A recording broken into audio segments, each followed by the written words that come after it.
News 18 पूरे भारत से लगातार कोरोना वायरस से जुड़ी खबरें आप तक पहुंचा रहा है। देश में 21 दिन का लॉकडाउन है। आप भी नियमों का पालन करें और खुद को सुरक्षित रखें और घर पर ही रहें।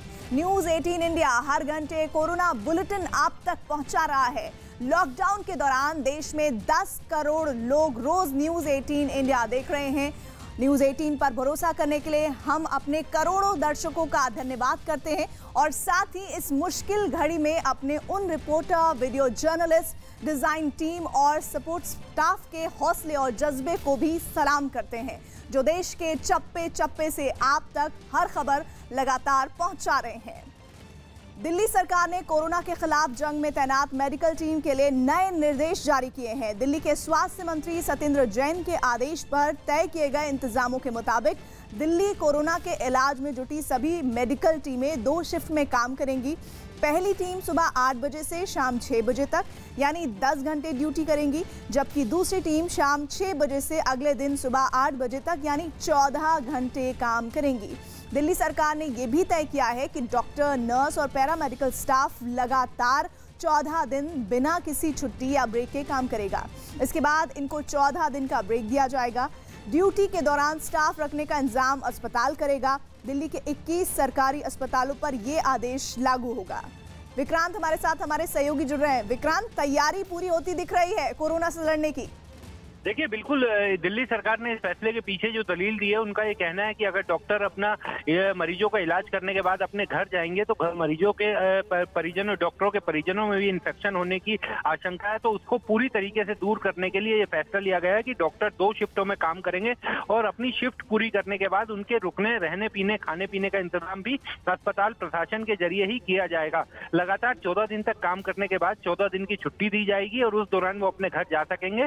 दिल्ली के 21 ऐसे अस्पताल हैं जिन पर दिल्ली सरकार का यह आदेश जारी रहेगा और इस दौरान 2 शिफ्ट बांटी गई है। एक शिफ्ट में सुबह 8 बजे से लेकर के शाम के 6 बजे तक का काम होगा। दूसरी शिफ्ट में शाम के 6 बजे से लेकर के अगले दिन सुबह तक का काम होगा। यानी पहली शिफ्ट कुल 10 घंटे की और दूसरी शिफ्ट 14 घंटे की रहेगी। और इस दौरान जितने भी डॉक्टर, नर्सिस और पैरामेडिकल स्टाफ हैं, उनके रहने, खाने पीने का इंतजाम सभी कुछ दिल्ली सरकार के इन अस्पतालों के जरिए ही किया जाएगा। जी विक्रांत, आप अपडेट्स के लिए लगातार हमारे साथ जुड़े रहिए।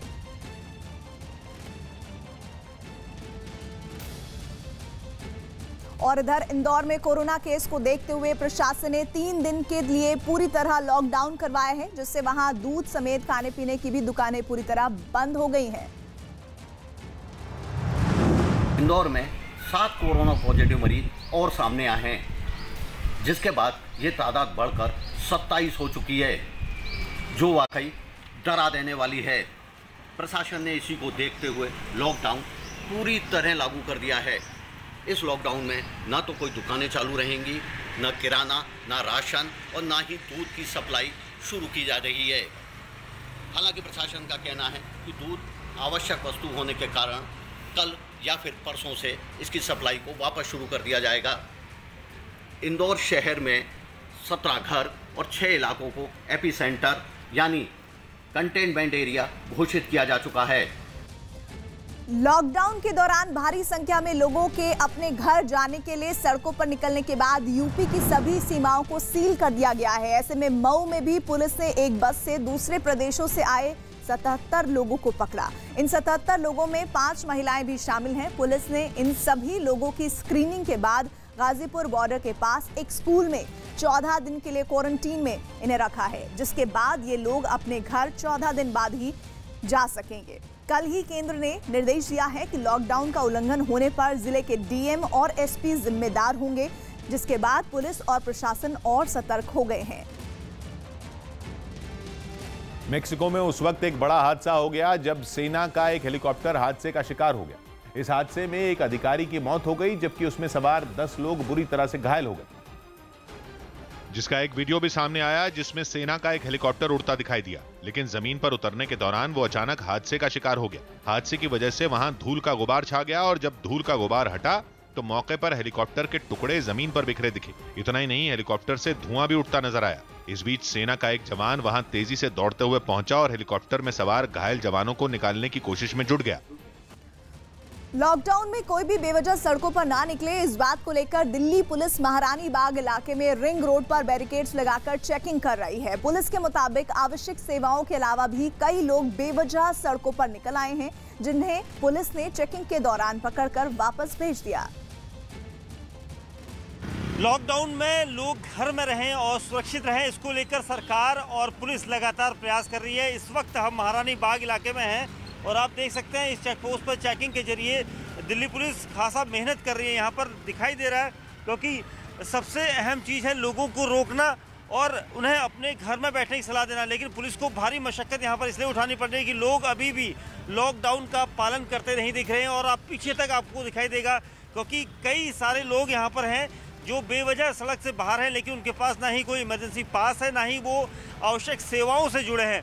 और इसको लेकर लगातार दिल्ली पुलिस कोशिश करे कि उन लोगों को रोककर उन्हें नहीं जाने दिया जाए, लेकिन इस वजह से यहाँ पर काफ़ी जाम की स्थिति बनी हुई है। आप पीछे तक देख सकते हैं कि बेवजह यहाँ पर लोगों के आने की वजह से, क्योंकि चेकिंग बहुत ज़रूरी है और चेकिंग के बिना किसी को यहाँ पर जाने की इजाज़त नहीं है।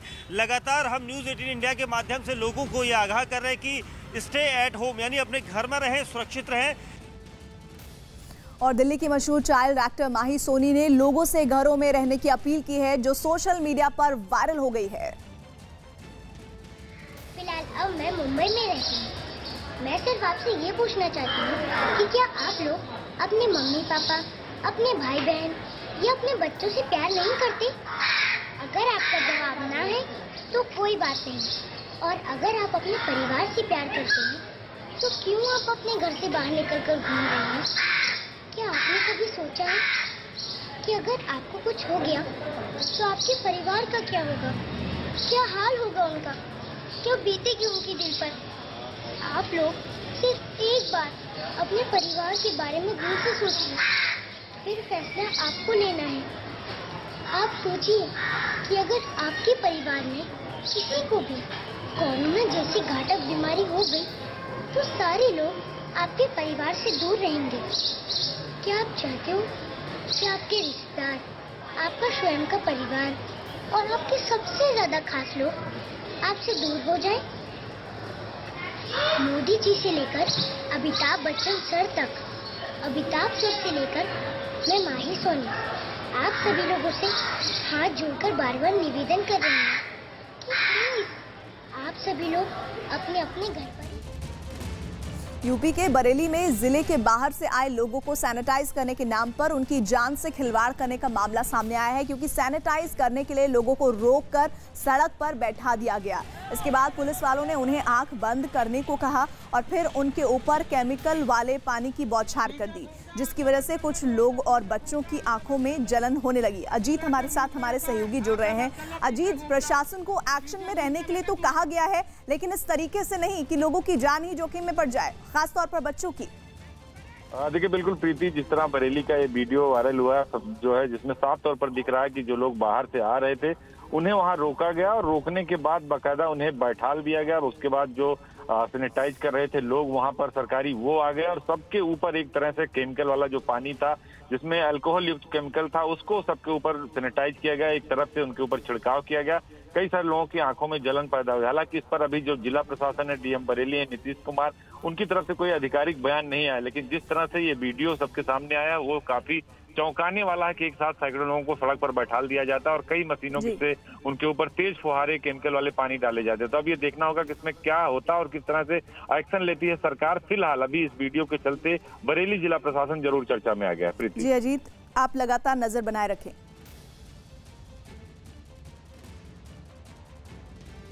और इधर कांग्रेस नेता जितिन प्रसाद ने सैनिटाइजेशन के नाम पर बरेली में गरीबों की जान से हुए खिलवाड़ पर सवाल उठाए। उन्होंने ट्वीट किया है, सरकारी कर्मचारियों के हाथों पहले से सताए गए प्रवासियों से किया गया गलत व्यवहार निंदनीय है और इसके कहने पर यह किया गया है, यूपी सरकार ने ऐसा कैसे होने दिया, ये उन्होंने अपने ट्वीट में लिखा।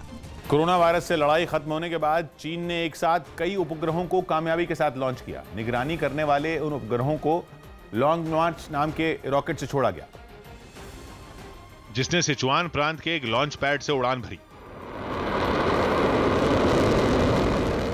काउंटडाउन खत्म होते ही रॉकेट का इंजन चालू हो गया और वो आसमान की तरफ उड़ने लगा। कुछ ही सेकंड में रॉकेट काफी ऊंचाई तक पहुंच गया। तय ऊंचाई तक पहुंचने के बाद सभी सैटेलाइट को उनकी कक्षा में छोड़ दिया गया। कोरोना वायरस की वजह से चीन ने अपने अंतरिक्ष कार्यक्रम को भी टाल दिया था। हालांकि हालात में सुधार आते ही इसे दोबारा शुरू कर दिया गया। कोरोना वायरस की वजह से लॉकडाउन का असर दिल्ली नोएडा बॉर्डर पर भी देखने को मिला। यहां पुलिस ने सख्ती बढ़ा दी है। नोएडा की तरफ से या फिर दिल्ली से नोएडा की तरफ जाने वाली गाड़ियों को बाकायदा चेकिंग उनकी हो रही है और आईडी वेरिफिकेशन के बाद ही वाहनों को आगे जाने दिया जा रहा है। कोरोना वायरस के लगातार बढ़ते प्रकोप का असर दिल्ली नोएडा बॉर्डर पर भी नजर आ रहा है, जहां आम दिनों की अपेक्षा आज कुछ ज्यादा सख्ती दिख रही है। यहाँ जो पुलिस वाले तैनात हैं, आने जाने वाली हर एक गाड़ियों को चेक कर रहे हैं, उनसे बाकायदा जो है आई कार्ड मांगा जा रहा है। और अभी कुछ दिनों पहले यहाँ पर एक बोर्ड लगा हुआ था जो फिलहाल तो नजर नहीं आ रहा है, जिस पर मीडिया की गाड़ियों को, डॉक्टर्स की गाड़ियों को और जो दूसरी इमरजेंसी सर्विसेज से रिलेटेड गाड़ियां हैं उन्हें या तो दिल्ली की सीमा में घुसने दिया जा रहा था या फिर दिल्ली की तरफ से जो आने वाले व्हीकल्स हैं, जो वाहन हैं, उन्हें नोएडा की सीमा में घुसने दिया जा रहा था। लेकिन आज जो है, आज कल के मुकाबले या यूं कहें कि रविवार के मुकाबले या पिछले कुछ दिनों के मुकाबले कुछ ज्यादा सख्ती है। गश्त जो बढ़ा दी गई है और पुलिस वाले जो है बहुत मुस्तैद हैं। खबर गुजरात से, जहां अहमदाबाद में कोरोना से लड़कर घर लौटी एक लड़की का घर पर ताली बजाकर स्वागत किया गया। ताली के साथ घर वालों और पड़ोसियों ने थाली और शंख भी बजाए। कोरोना पॉजिटिव आने के बाद लड़की का पिछले कई दिनों से इलाज चल रहा था। घर आने से पहले उसके 2 बार टेस्ट किए गए और दोनों बार उसका टेस्ट नेगेटिव आया। हालांकि अभी भी अगले 14 दिन तक उसे घर पर क्वारंटीन में रहना होगा।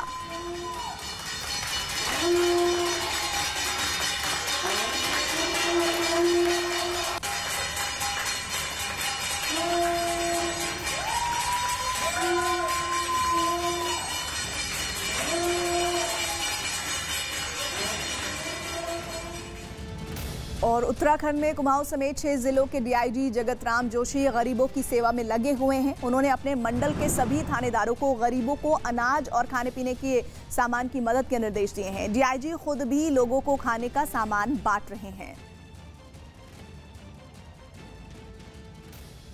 कोरोना की इस महामारी के दौर में कुछ लोग वॉरियर्स बनकर आए हैं और ऐसे लोगों की मदद कर रहे हैं जो लॉकडाउन के इस दौर में खासे परेशान हैं, अनाज को लेकर के परेशान हैं। वैसे ही एक कोरोना वॉरियर हमारे साथ मौजूद हैं, डीआईजी कुमाऊं जगत राम जोशी जी। सर, किस तरीके से ये मदद होगी? आपको लगता है कि ये पर्याप्त मदद होगी या ये शुरुआती मदद? नहीं, ये शुरुआती है अभी, क्योंकि कुछ लोग बहुत ज़्यादा परेशान हैं जिनके पास कुछ भी नहीं है। अभी प्रशासन की तरफ भी दिया जा रहा है सब चीज़ें, तो पुलिस विभाग अपने तरफ से हम लोग अपना थोड़ा सा कंट्रीब्यूट करके इस तरह के लोगों की मदद कर रहे हैं जनपद में, जहाँ पर भी अभी जरूरी चीज़ें हमने आटा और चावल दिया है इसमें।